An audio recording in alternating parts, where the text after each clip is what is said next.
Thank you, Mr. President. The criticism that I've seen, and I'm sure you've seen, regarding Elon Musk and your big, beautiful bill, what's your reaction to that? Do you think it in any way hurts passage in the Senate, which, of course, what is you're seeking? Well, look, you know, I've always liked Elon, and it's always very surprised. You saw the words he had for me, the words of, and he hasn't said anything about me that's bad. I'd rather have him criticize me than the bill, because the bill is incredible.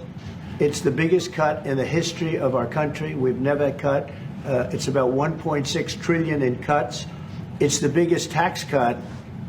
You would say, people's taxes will go way down, but it's the biggest tax cut in history. It's we are doing things in that bill that are unbelievable. And when you look at what we're doing for small businesses, for people, for middle-income people, all of the things that we're doing, nobody's ever seen anything like it. And, you know, Elon's upset because we took the EV mandate, and, you know, which was a lot of money for electric vehicles. And, you know, they're having a hard time, the electric vehicles. And they want us to pay billions of dollars in subsidy.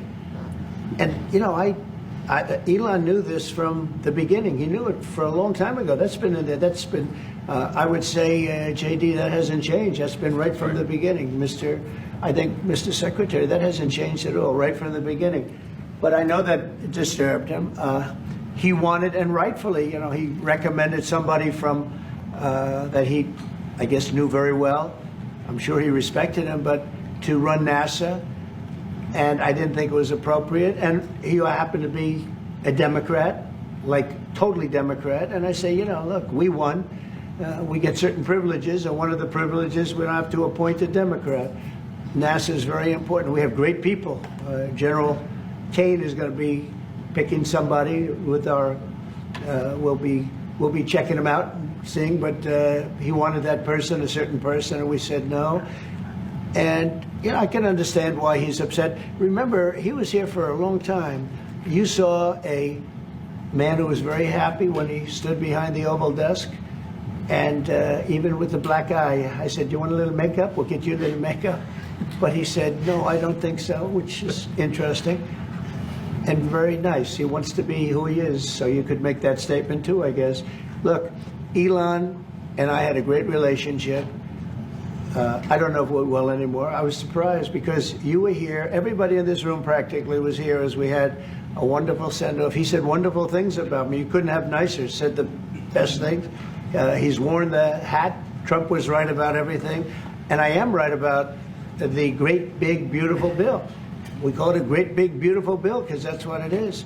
But I'm very disappointed because Elon knew the inner workings of this bill better than almost anybody sitting here, better than you people. He knew everything about it. He had no problem with it. All of a sudden he had a problem, and he only developed the problem when he found out that we're going to have to cut the EV mandate because that's billions and billions of dollars, and it really is unfair. We want to have cars of all types. Electric, we want to have electric, but we want to have a gasoline, combustion.